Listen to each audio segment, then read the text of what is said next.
Harry Percy was physically shattered in the middle of 16th century England's most notorious trial. Weeping and trembling, the powerful Earl uttered the crushing word, guilty, directly condemning his secret first love, Anne Boleyn, to death. The most brutal Tudor sentence was not a physical beheading, but forcing a man to formally condemn his beloved to the scaffold. Years prior, the crown ruthlessly shredded their betrothal and forced Percy into a hateful political marriage. Compelled by King Henry VIII to sit on the jury and vote for her execution, Percy's mind shattered forever. Was a tyrant's ultimate jealousy not killing his rival, but forcing him to live with true love's blood on his hands?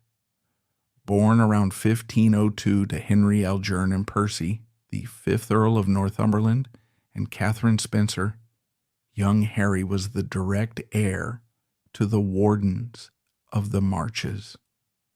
The Percy family did not belong to the royal courts of London. Their base of power was northern England. For centuries, they acted as the primary military force guarding the Scottish border. For centuries, the north of England was a lawless, incredibly violent, and heavily militarized frontier. It was a rugged landscape of deep valleys, freezing winds, and constant bloody border raids. Crucially, the north was fundamentally disconnected from the centralized government in London. It was a world entirely unto itself. In this harsh, unforgiving landscape, the Percy family operated what was essentially a miniature, fully independent state. They collected their own massive taxes. They dispensed their own swift, brutal frontier justice without consulting the capital. Most importantly, they fielded a massive, highly trained private army. These soldiers were not loyal to the King of England. They were fiercely, blindly loyal to the Percy badge of the Lion. From the impregnable, towering stone walls of Alnwick Castle and Warkworth, the Percys ruled supreme. They were the absolute arbiters of life and death in the north. For the newly established and perpetually insecure Tudor dynasty, this level of independent, unchecked military power was a massive geopolitical bomb waiting to detonate. King Henry VII, and later his son, the terrifying King Henry VIII, had won the English throne through civil war. They knew with absolute paranoid certainty that complete centralized royal power could never exist in London as long as the kings of the north ruled unchecked. The Percys possessed the wealth and the military capability to easily raise a rebellion that could completely topple the Tudor crown. But King Henry VIII was a calculating tyrant. He knew that marching a royal army to the massive gates of Alnwick Castle to forcefully disarm the Percys would risk a devastating, highly destructive civil war. Rather than utilizing raw military force, the Tudor regime employed a far more insidious, bloodless, and deeply psychological tactic. They utilized a highly refined, institutionalized hostage system. While he was still a young, highly impressionable teenager, Harry Percy was violently stripped from his rugged northern homeland. He was physically separated from his vast network of loyal retainers, his family, and his ancestral power base. He was transported hundreds of miles south to the sprawling, toxic environment of London. He was placed directly into the personal household of Cardinal Thomas Wolsey. At this specific moment in history, Wolsey was not merely a clergyman. He was the king's ruthless Lord Chancellor, the Archbishop of York, and undeniably, absolutely the second most powerful man in the entire country. On official diplomatic paper, this placement was framed as an elite, highly prestigious educational opportunity. It was presented as a generous chance for a young provincial lord to learn the refined workings of the royal court and the complex mechanics of statecraft. In harsh, crushing reality, it was an intentional, daily, and highly calibrated, grinding humiliation. Cardinal Thomas Wolsey was famously the son of an Ipswich butcher. He was a commoner who had risen to absolute, dizzying power through sheer administrative genius, relentless political maneuvering, and ruthless ambition. Harry Percy, on the exact other hand, carried the oldest, proudest, and most dangerous aristocratic blood in the entire realm. His ancestors had fought in the Crusades, signed the Magna Carta, and actively deposed kings. Yet in Wolsey's sprawling, incredibly opulent household, the heir to the north was forced to serve as nothing more than a glorified servant. Young Percy was forced to act as a page. The future warlord had to fetch water for the cardinal to wash his hands. He had to wait silently on tables during massive banquets. He had to stand in absolute silence for hours, bowing his head in deep submission to a man his own warlord ancestors would have actively scoffed at and likely executed for insolence. The crown's objective in this deeply humiliating arrangement was crystal clear. They wanted to systematically sever the young lion from his pride. By entirely isolating Percy from his northern military power base, and by actively subjecting him to the daily, overwhelming, and highly visible dominance of the centralized government's chief enforcer, they intended to completely break his spirit. They were actively molding him into a compliant, fearful, and deeply insecure courtier who would never ever dare raise a sword against the king. The plan was working perfectly. Harry Percy was growing into a quiet, heavily suppressed young man, suffocating under the immense golden weight of Wolsey's absolute authority. But the Tudor regime had failed to calculate for the absolute, wildly unpredictable power of human connection. Between the years 1521 and 1523, the suffocating, heavily monitored atmosphere of Wolsey's household was suddenly violently pierced by an intense romance. A spark was ignited that would ultimately threaten to burn down the entire Tudor political architecture. Harry Percy crossed paths with a young woman named Anne Boleyn. The spark of youthful defiance had been lit. However, in the claustrophobic corridors of Tudor power, a simple romance was rarely just a matter of the heart. As Harry Percy and Anne Boleyn drew closer, they stepped onto a highly dangerous political landmine. Their whispered connection was about to draw the devastating attention of the king's chief enforcer. Picture the vibrant, highly competitive atmosphere of the Tudor royal court in the early 1520s. It is a world of glittering pageantry, whispered alliances, and intense constant surveillance. In the magnificent halls of King Henry VIII, aristocratic marriages are absolutely not matters of the human heart. They are cold, highly calculated treaties of state. The highest nobility of England are entirely expected to marry for land, for factional dominance, and for the strict, explicit approval of the crown. Now picture a young man and a young woman actively, deliberately defying this rigid, unyielding system. They are meeting in secret.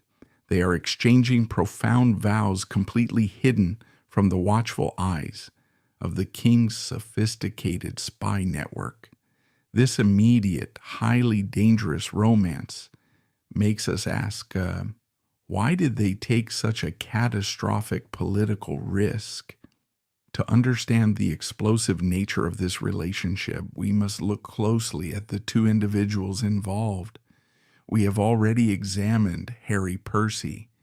He was the suppressed, psychologically battered heir to the earldom of Northumberland. He was living as a highly visible hostage in the opulent household of Cardinal Thomas Wolsey.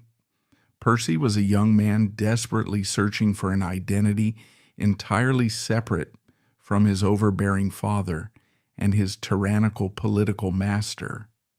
Then, between the years 1521 and 1522, Percy crossed paths with a young woman newly arrived at the English court. She had recently returned from years of rigorous, highly elite education in the glittering royal courts of France. She was formally appointed as a lady-in-waiting to Queen Catherine of Aragon. Her name was Anne Boleyn. Contemporary historical accounts do not universally describe Anne as traditionally classically beautiful by the strict pale standards of the 16th century. However, almost all surviving records agree that she possessed an undeniable, highly magnetic charisma. She was highly sophisticated. She possessed a sharp, cutting intellect. She was fluent in French, a highly skilled musician, and she carried herself with a fierce, unapologetic independence. For Harry Percy, a young man who had been constantly berated, belittled, and forced to bow in silent submission, Anne Boleyn must have been a profound revelation. Percy frequently attended the royal court on official, administrative errands for Cardinal Wolsey. During these routine visits, the young heir to the north and the brilliant, captivating lady-in-waiting fell deeply, genuinely in love. But in the highly paranoid, strictly controlled environment of Tudor England, their affection was not merely a youthful indiscretion. It was a matter of severe national security. They did not simply share quiet, romantic conversations in the gallery. They took a massive, legally binding step. They entered into a secret, formal engagement. To fully grasp the sheer danger of their actions, we must understand the strict ecclesiastical law of the 16th century. In this era, a formal promise to marry, specifically if spoken in the present tense, known legally as verba de praesenti, carried the exact same spiritual and legal weight as a fully consummated marriage. It was a sacred, unbreakable vow before God. This secret union was an absolute geopolitical nightmare for Cardinal Wolsey and the Tudor crown. If Harry Percy, who represented the raw, terrifying military might of the northern border, legally married Anne Boleyn, he would be formally aligning his family with the Howard faction. Anne's mother was Elizabeth Howard, daughter of the incredibly powerful Duke of Norfolk. A permanent union between the northern Percy armies and the rising political influence of the Howard family in the South would forge a massive, unmanageable superpower alliance. This united front would be entirely capable of challenging Cardinal Wolsey's absolute authority. It could profoundly destabilize the Tudor monopoly on power. Under the strict laws of the realm, high-ranking aristocratic marriages required the explicit, formal consent of the king. Unsanctioned alliances of this magnitude were routinely viewed as acts of borderline treason. Furthermore, there is a heavily debated, highly complex historical question regarding the specific timeline of this intervention. Many historians strongly argue that Cardinal Wolsey crushed the romance entirely for cold, factional reasons. Wolsey had already planned a different marriage for Anne to settle a bitter land dispute in Ireland, and a separate, highly loyal marriage for Percy. However, some historical interpretations suggest a much darker, highly personal motive originating directly from the throne. It remains a subject of intense debate whether King Henry VIII had already developed his deep, obsessive infatuation with Anne Boleyn at this early stage.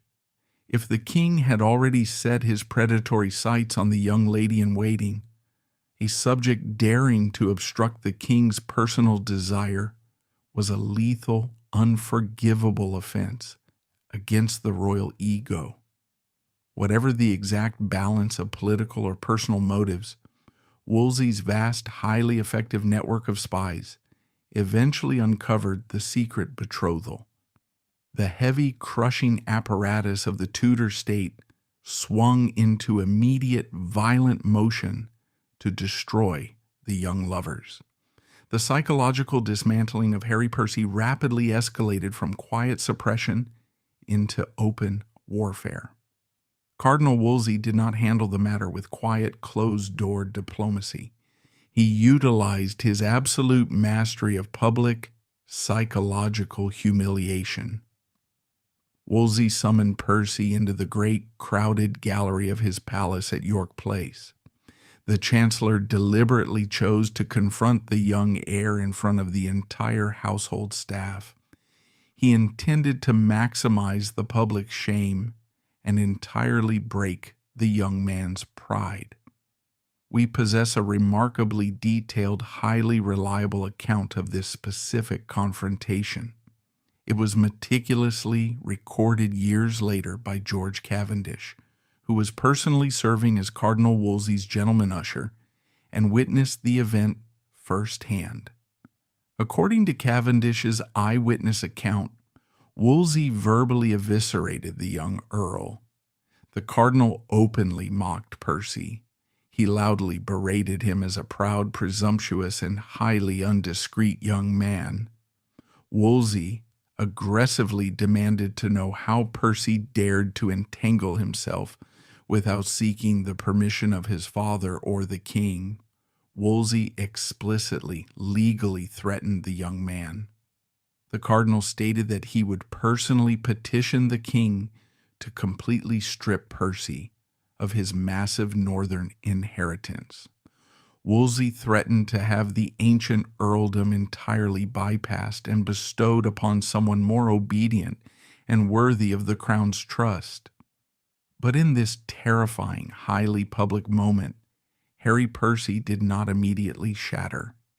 Demonstrating a rare, desperate flash of the old defiant northern fire, Percy wept openly but stood his ground against the most powerful man in England. According to Cavendish, Percy argued back passionately. He fiercely defended his choice. He pointed out that while Anne was the daughter of a knight, she carried the high, ancient, noble blood of the Norfolk and Ormond lines through her mother. He argued that she was entirely a fitting, honorable match for his own lineage. He desperately begged the cardinal for his basic human right to honor his sacred, legally binding vow.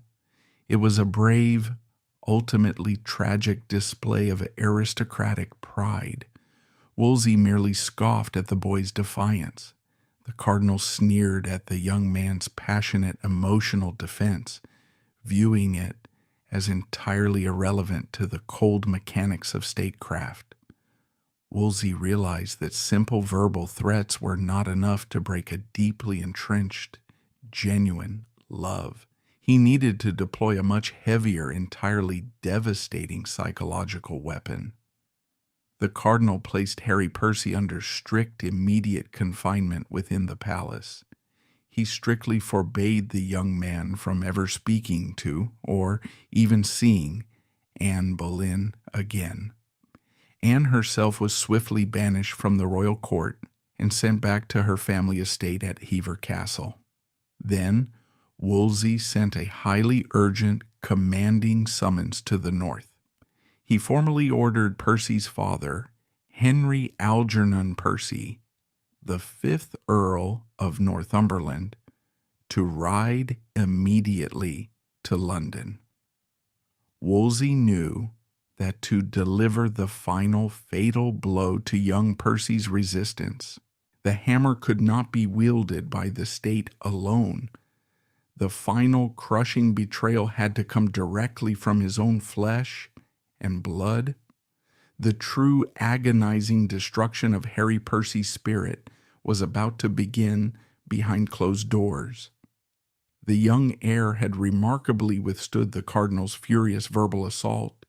He had clung to his noble pride and his secret vow. But the Tudor regime understood a dark truth. External pressure was often insufficient to break a northern lord. To fully shatter Harry Percy's resolve, the fatal blow would have to come from his own bloodline. Picture a private, heavily guarded chamber within the opulent palace of Cardinal Thomas Wolsey. Inside this room, the ultimate fate of a young man's heart and the future of an ancient family legacy is about to be violently decided. But the executioner in this room is not a state prosecutor. It is not a royal judge. It is a father. To completely shatter the defiant spirit of Harry Percy, Cardinal Wolsey knew he needed a weapon far heavier than his own political authority.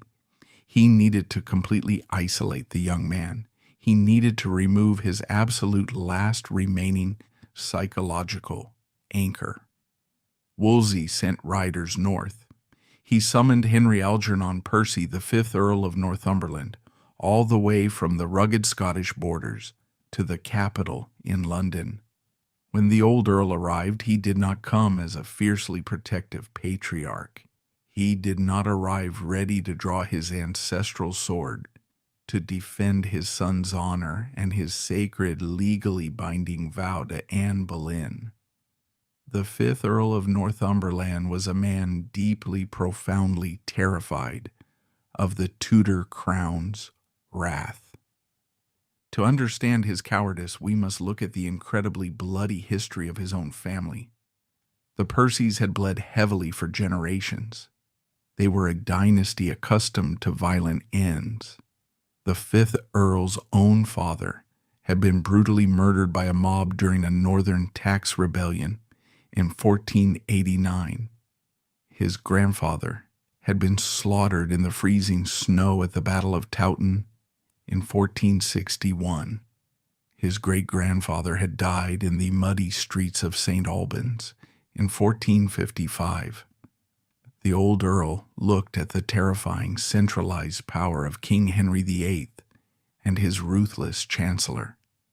He remembered the bloody cost of defying the throne. He made a cold, highly pragmatic, and deeply tragic calculation. He prioritized his own political survival and the physical preservation of his vast estates entirely above the happiness and the honor of his eldest son. In a display of profound parental betrayal, the father turned completely against the boy. According to the surviving eyewitness accounts of George Cavendish, the father and son met in private. The 5th Earl berated Harry ruthlessly. He did not offer paternal comfort. He offered utter psychological devastation. He called his son a squanderer. He called him a proud, presumptuous, and highly disdainful boy. Most devastatingly of all, the father leveraged the ultimate aristocratic threat. He explicitly threatened to legally, permanently disinherit Harry. He promised to leave the young heir completely destitute. He threatened to strip him of the ancient earldom entirely, bypassing him for a younger brother, if he did not immediately, unconditionally renounce his engagement to Anne Boleyn. Harry Percy was entirely cornered, physically isolated in London, and cut off from any potential political allies. And now he was brutally betrayed by his own flesh and blood. His resistance finally, completely collapsed. The immense crushing weight of the Tudor state and the terrifying authority of his own family had perfectly aligned to destroy his will. He was forced to drop to his knees, swallow his pride, and formally, officially abandon the most sacred vow and the absolute deepest love of his life. But Cardinal Wolsey was not a man who left loose political ends. To strictly ensure that Percy could never harbor any secret, lingering hopes of returning to Anne, the crown orchestrated a permanent, inescapable lock on his future. In early 1524, Harry Percy was forced into a highly political, state-sanctioned, arranged marriage. He was wed to Lady Mary Talbot. Mary was the daughter of George Talbot, the 4th Earl of Shrewsbury. The Talbots were a massive, incredibly powerful family that was fiercely, aggressively loyal to the Tudor crown. This marriage was never intended to be a romantic union of two souls. It was a life sentence in a gilded prison. Many historians argue that Mary Talbot was essentially installed in Percy's life as a highly born warden. She was a state-sanctioned spy placed directly in his own bedchamber, tasked with actively monitoring his every movement and reporting back to her powerful family and the crown. Predictably, the marriage was an absolute living hell. The couple loathed each other from the very first day.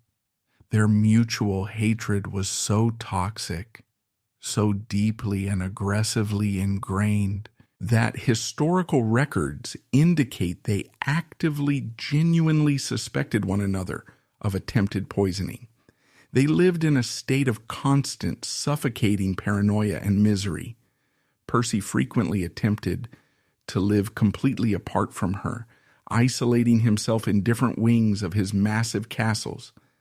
Their physical intimacy was entirely forced and deeply unpleasant.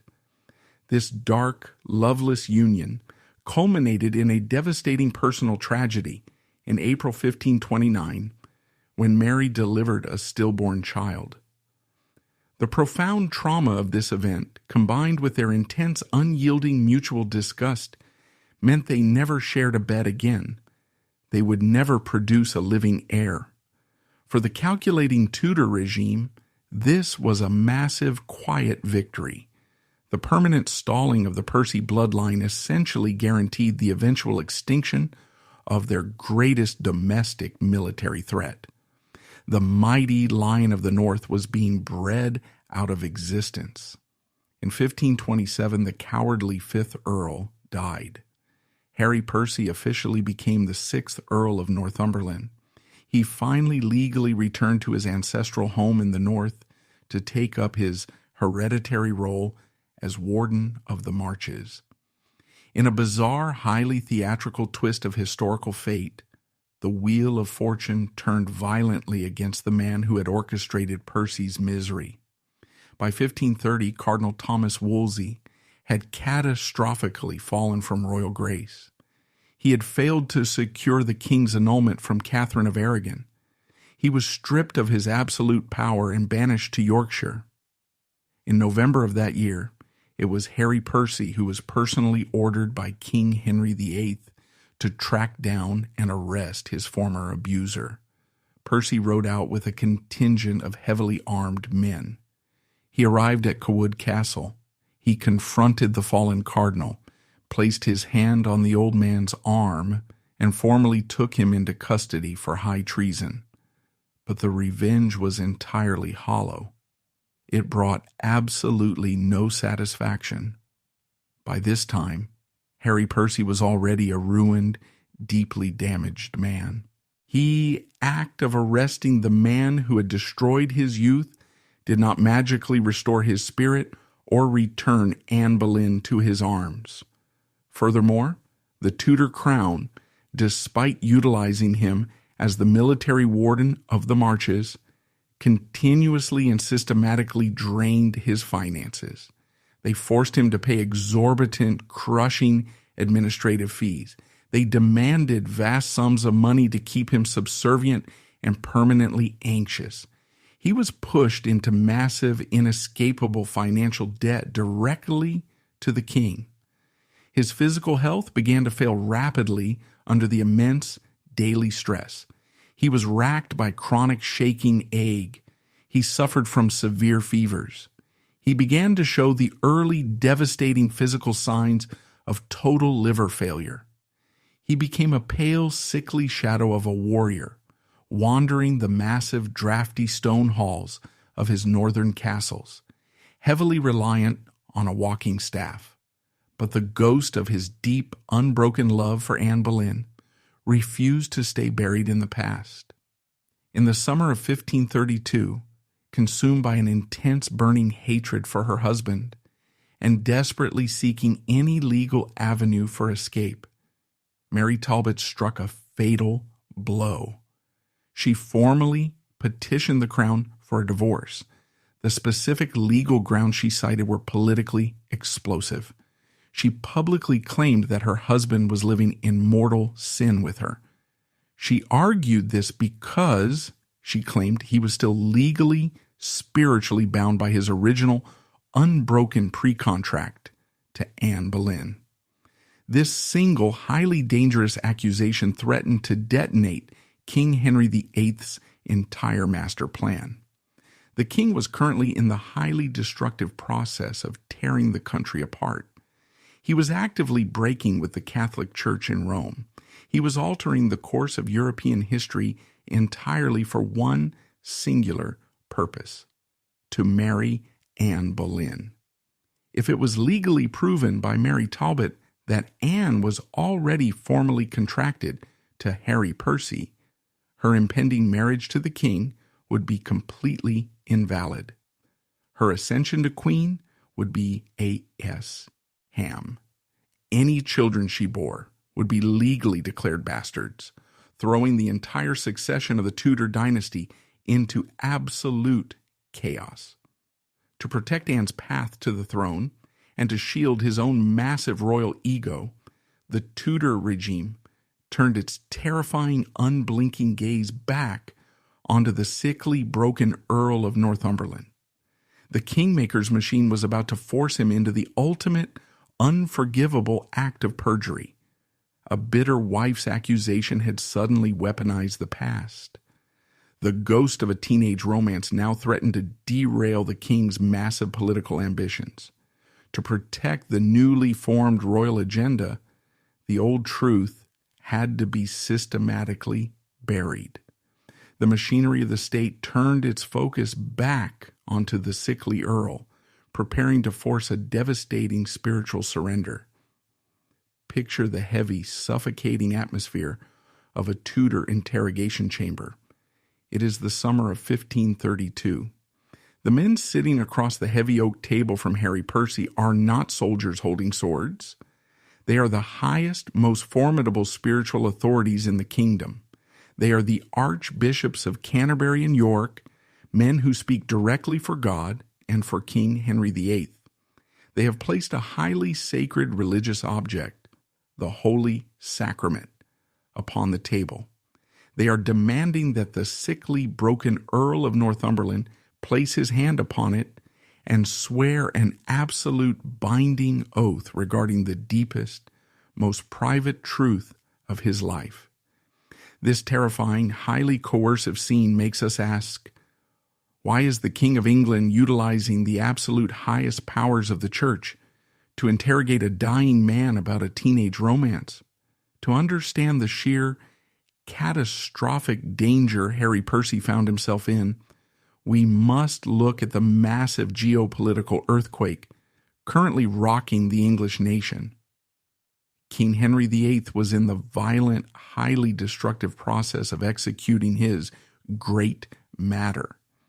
He was actively tearing the country away from the Catholic Church in Rome.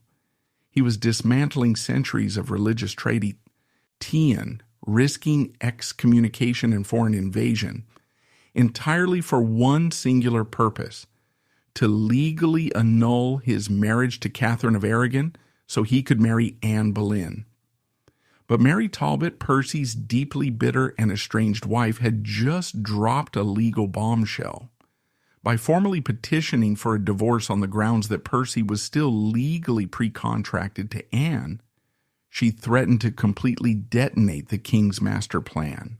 If it was proven in an ecclesiastical court that Anne Boleyn was already legally bound to the Earl of Northumberland, her impending royal marriage would be a total sham. Her ascension to the throne would be invalid. Any future children she bore the king would be legally classified as bastards, entirely ineligible to inherit the crown of England. For King Henry VIII, a monarch whose ego was as massive as his absolute power, this was not merely an inconvenience. It was an existential threat. And the Tudor regime moved with terrifying, ruthless speed to permanently neutralize it. Percy was violently dragged back into the political spotlight. He was forced to travel from the north and stand before the king's highest clerics. The unspoken but absolute threat hanging silently in the air of that chamber was high treason. If Percy confirmed the pre-contract, he would be actively obstructing the king's will. The retaliation would be immediate, bloody, and absolute. He would be sent to the block, and the Percy family would be destroyed. But there was a far more agonizing, deeply personal layer to this interrogation. Percy knew that if he confirmed the pre-contract, he would not only destroy his own life, he would destroy Anne's. The king's wrath toward the woman who had deceived him would be unfathomable. To save her life, to secure her incredibly dangerous path to the crown, and to save his own neck from the executioner's axe, Percy realized he had only one viable option. He had to commit grave, mortal perjury before God. Harry Percy placed his shy, aching, sickly hand on the Holy Sacrament.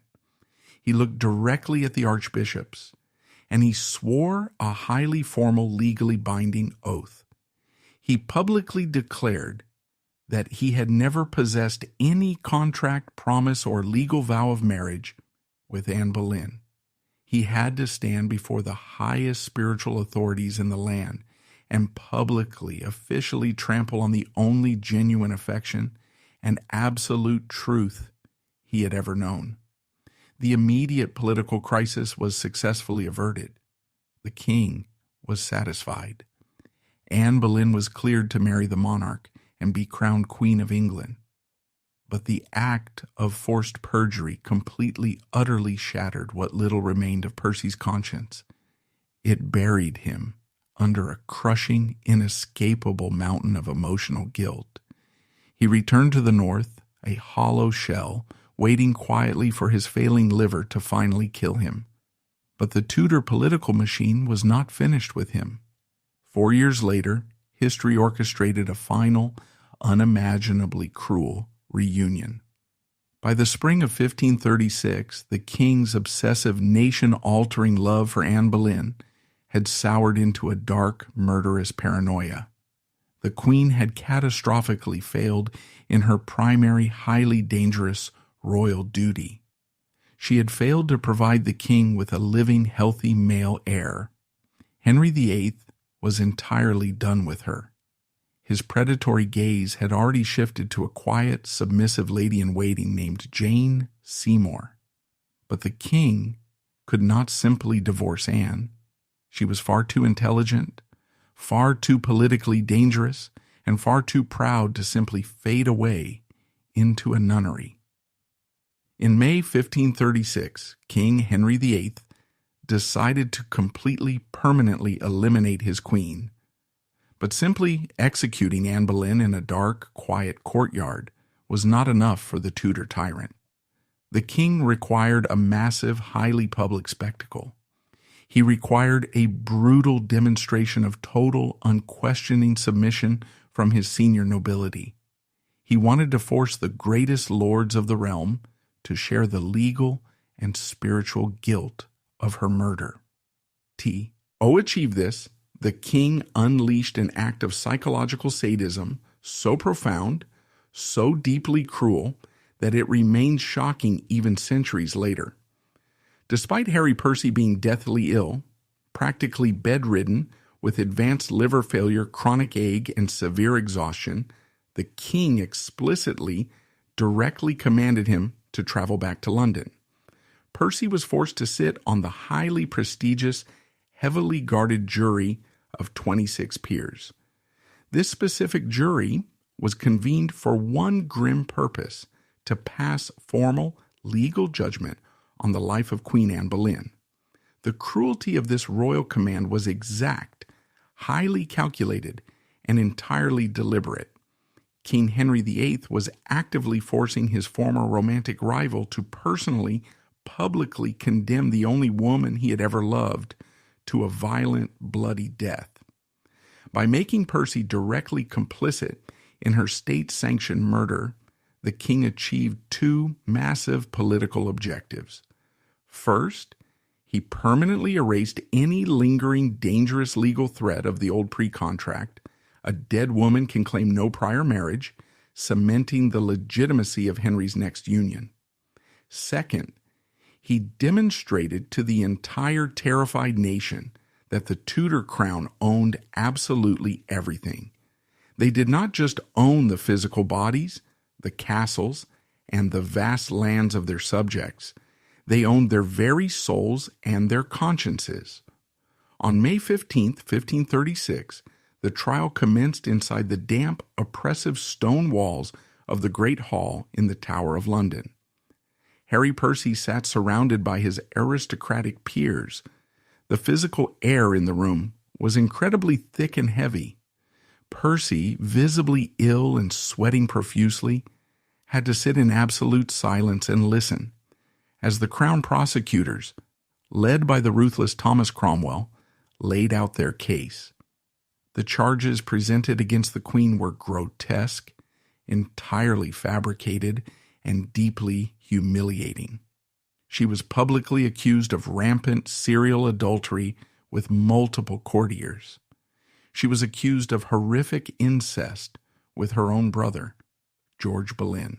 Finally, she was accused of conspiring to directly assassinate the king, the ultimate charge of high treason. Anne Boleyn stood before the massive jury of her peers. She defended herself with immense, highly documented courage, razor-sharp clarity, and profound dignity. She systematically dismantled the illogical, contradictory evidence presented against her. But her brilliant legal defense was entirely irrelevant. The verdict had been decided by the king long before she even entered the Great Hall. Harry Percy sat in the heavy wooden jury box, trapped in a flawless, inescapable psychological checkmate. If he stood up, defied the terrifying will of the king, and voted not guilty, he would be immediately violently arrested for high treason himself. The state retaliation would be swift and absolute. He, his younger brothers, and his entire ancient family line would be utterly destroyed. Their vast northern lands would be confiscated, and their heads would be placed on rusted spikes above London Bridge. If he voted guilty, he would be actively, personally sending the woman he loved, a woman he knew with absolute certainty was entirely innocent of these grotesque charges, to the chopping block. He would be entirely severing his absolute last tie to his own humanity, his honor, and his morality. The formal roll call began. Each lord was required to stand, remove his hat, and loudly give his verdict to the court. The tension in the great hall was suffocating. Finally, it was the Earl of Northumberland's turn to speak. Percy, shivering violently, sweating through his heavy velvet robes, and looking deathly, unnaturally pale, managed to push his ruined body up from his heavy wooden chair. He placed his shaking hand over his heart. He could not bring himself to look directly at Anne. He stared intently at the stone floor. He opened his mouth and uttered a single, devastating, highly fatal word: guilty. The exact, precise moment that syllable left his trembling lips, the absolute last remaining structures of Harry Percy's sanity and spiritual endurance snapped entirely. He did not quietly sit back down. He collapsed into violent, uncontrollable, and deeply audible sobs. The sheer psychological horror of what he had just been forced to do completely broke his physical body. He fainted completely dead away, collapsing heavily into the middle of the jury box. The highly formal, terrifying state proceedings had to be abruptly halted. The guards were forced to rush forward. They physically dragged and carried the unconscious, weeping Earl of Northumberland out of the great hall. He was a completely broken, ruined mess. The physical man who was carried out of that room was still technically breathing. But the internal human being, the proud, defiant Lion of the North, who had once bravely argued with Cardinal Wolsey for the right to love, was entirely, permanently dead.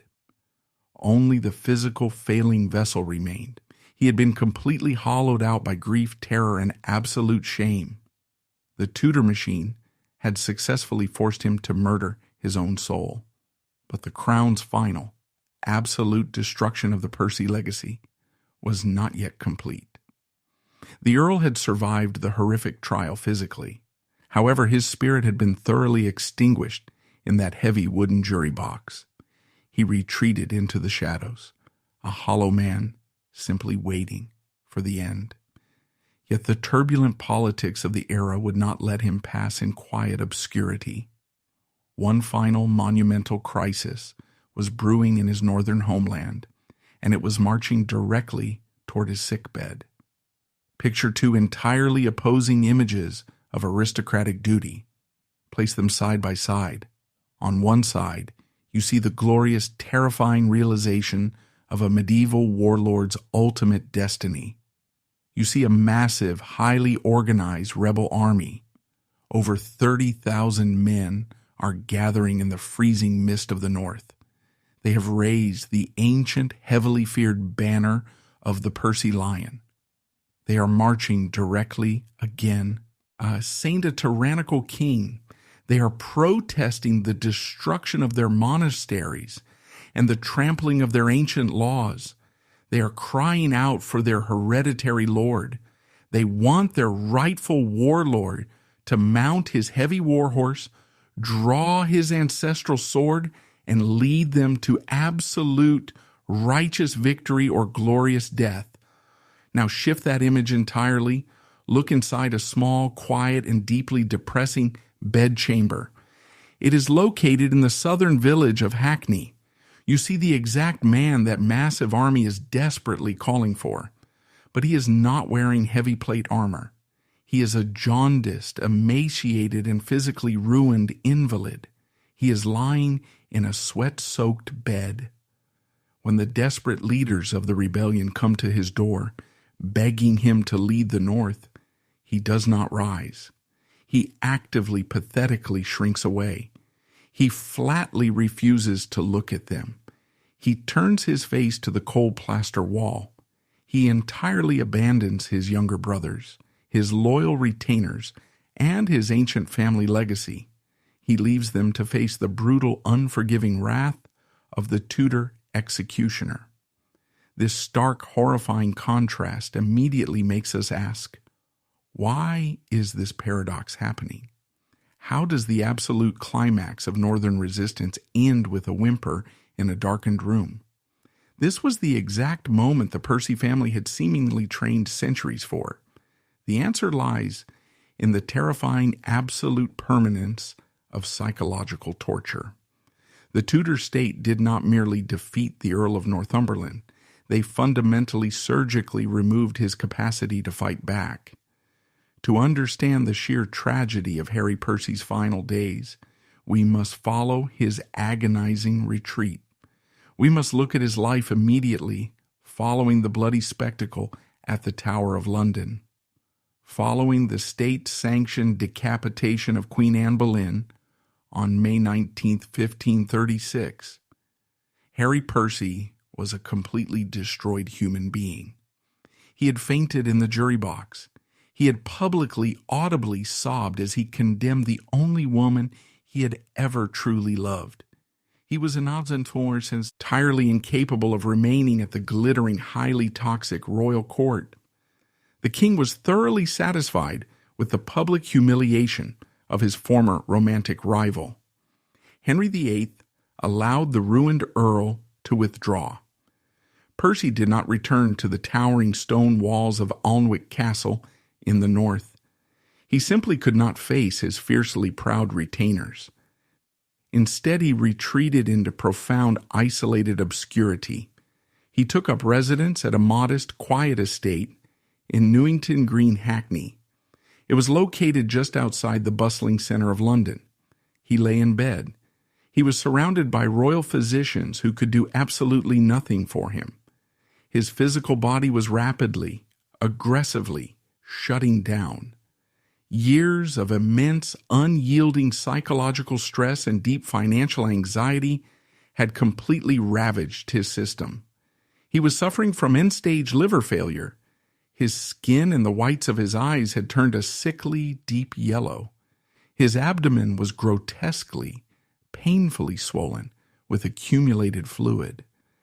This condition is known medically as ascites. He was racked by constant shivering fevers and chronic exhaustion. He was essentially waiting in the dark. He was waiting for his failing organs to finally grant him the ultimate, quiet release of physical death. But history had one final agonizing torment, prepared for the 6th Earl of Northumberland. The highly volatile political climate of Tudor England was about to intrude on his deathbed. In the late autumn of 1536, the north of England suddenly, violently erupted. King Henry VIII had authorized the massive, highly destructive dissolution of the monasteries. He had imposed brutal new taxes. He had stripped the deeply traditional northern counties of their ancient religious institutions. The common people and the local nobility had finally reached their absolute breaking point. The uprising was known as the Pilgrimage of Grace. It was not a chaotic, disorganized peasant riot. It was a colossal, highly organized, and deeply formidable military rebellion. Over 30,000 heavily armed men gathered under the banner of the 5 Wounds of Christ. The absolute core of this rebel army was led by the Percy family. It was the highly aggressive military heartbeat of the uprising.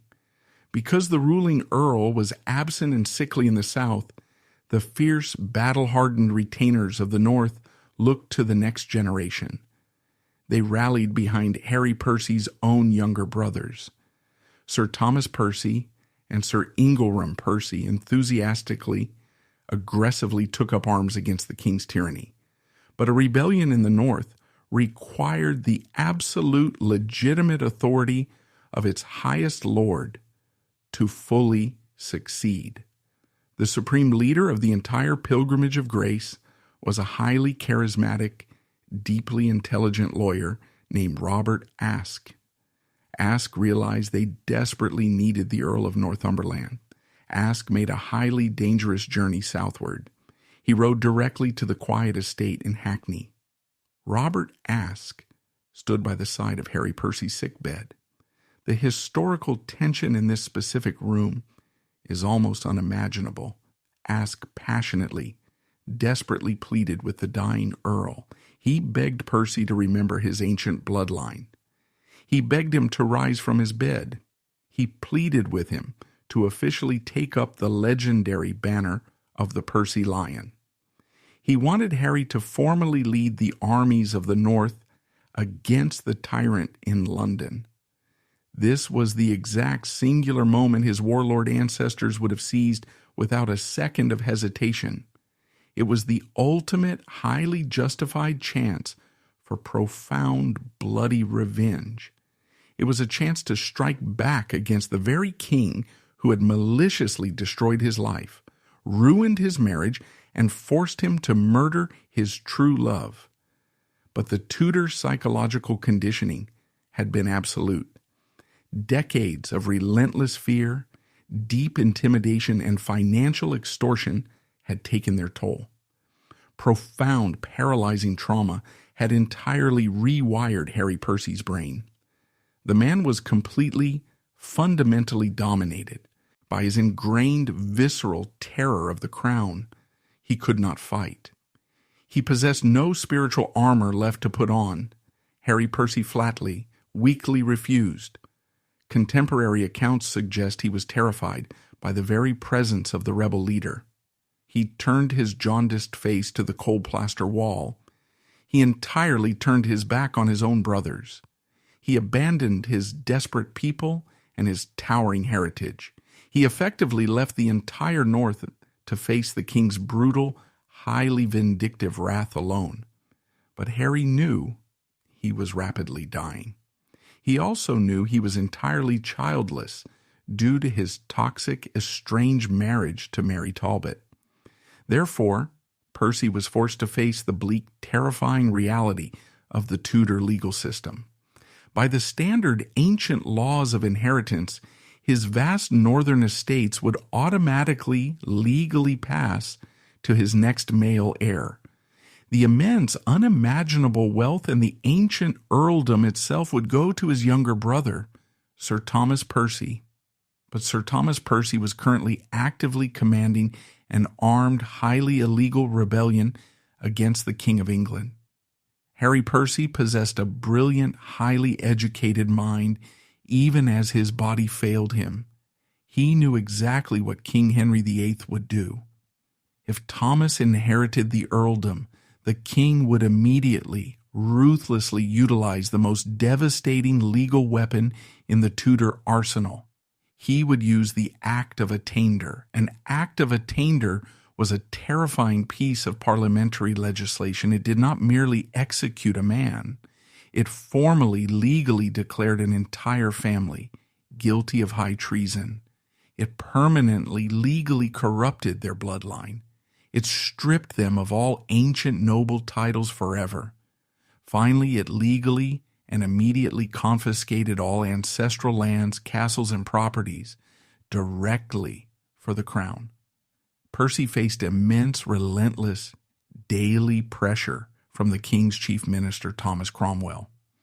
Cromwell ruthlessly visited the dying man constantly to demand the immediate repayment of outstanding royal debts. Under this crushing weight, Percy made a decision that deeply shocked the nation. He drafted a highly controversial, deeply agonizing final will. In a final act of absolute political suicide, Harry Percy completely, legally disinherited his own brothers. He formally transferred the absolute entirety of the ancient Percy estates directly to King Henry VIII. This included the massive towering castles of Alnwick and Warkworth, the vast tracts of northern land, and the staggering family wealth. It was an unconditional surrender. Historians and legal scholars have fiercely debated this final desperate act for centuries. Many traditional scholars view it as the ultimate, pathetic surrender. They view it as a completely broken, deeply cowardly man, handing his abuser the very keys to his ancestral home out of pure, unadulterated terror. However, a number of modern historians argue it was a desperately agonizing, highly calculated, and brilliant legal maneuver. By officially giving the lands to the king freely and legally before he died, Percy ensured the transfer was technically a royal gift. It was not a punitive state confiscation. This highly specific legal distinction prevented an immediate act of attainder from being placed on the core family name at that exact moment. It was a bleak, tiny, and incredibly desperate hope. Perhaps in the distant future, a more merciful monarch might restore the ancient title and some of the lands to his young, innocent nephews. He gave absolutely everything he possessed to the man who had ruined his life. He handed over his legacy to the tyrant who tortured his mind and murdered his love. He did it just to protect the empty, technical shell of his family's name. On June 29, 1537, a royal visitor named Richard Leighton came to the estate in Hackney. He was sent to formally inspect the dying earl on behalf of the highly suspicious crown. Leighton's surviving written report is incredibly grim. It is entirely unsparing and deeply clinical. Leighton described Harry Percy as a man completely physically destroyed. The Earl had entirely lost his sight. He had lost his ability to speak. His abdomen was grotesquely swollen, and his body was shutting down. Harry Percy, the 6th Earl of Northumberland, died later that exact same day. Some records suggest he passed in the early hours of the next morning. He was quietly, unceremoniously buried in the local parish church in Hackney. His resting place was hundreds of miles away from the grand, towering northern tombs of his warrior ancestors. The very moment his heart permanently stopped beating, the crown officially, legally secured the vast, heavily fortified properties of the North. With Percy's controversial will enacted, King Henry VIII entirely dropped any pretense of patience or mercy. The Tudor regime unleashed pure, unadulterated hell on the remaining Percy family. The Pilgrimage of Grace was brutally, systematically crushed. Sir Thomas Percy was violently arrested. He was dragged through the muddy streets of London to the notorious gallows at Tyburn. There, he was subjected to the horrific, agonizing, and highly public execution of being hanged, drawn, and quartered. Sir Ingelram Percy was violently seized.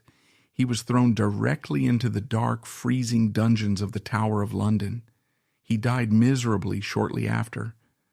The proud, terrifying earldom of Northumberland, the ancient shield of the North, was formally, officially suspended. The total, highly systematic destruction of Harry Percy stands as the Tudor dynasty's most chilling, deeply effective political masterpiece. King Henry VIII did not defeat the greatest warlord of the North on a muddy battlefield. He did not use heavy cannons and charging cavalry. He dismantled him entirely, deliberately, from the inside out. He weaponized a young man's genuine, passionate love. He forced him into a torturous, deeply toxic arranged marriage. He bled him of his vast, staggering wealth. He completely oladed him from his political support system. And finally, he cornered him into publicly, verbally condemning a completely innocent woman to a bloody death. The tragic life of Harry Percy forces us to confront the true, raw human cost of centralized, absolute power. We often gloss over this dark reality in standard history books. We frequently look at the grand, imposing, highly colorful portraits of King Henry VIII. He stands magnificent in his heavy jewels and wide, powerful stances. But we completely forget the long, quiet, and deeply bloody trail of broken minds and ruined souls left directly in his wake. Harry Percy was absolutely not a villain, nor was he a coward in the traditional simplistic sense of the word. He was a deeply feeling, highly sensitive human being. He was systematically, daily crushed by a massive, inescapable machine of state-sponsored psychological terror. His wasted, yellowed body rested quietly in a highly modest grave in Hackney. It became the solid, silent, and deeply tragic foundation stone upon which absolute Tudor supremacy was finally built. It is a stark, enduring historical reminder.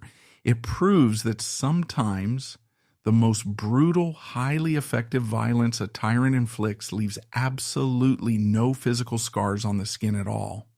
It simply, quietly hollows out the soul until there is absolutely nothing left to fight back.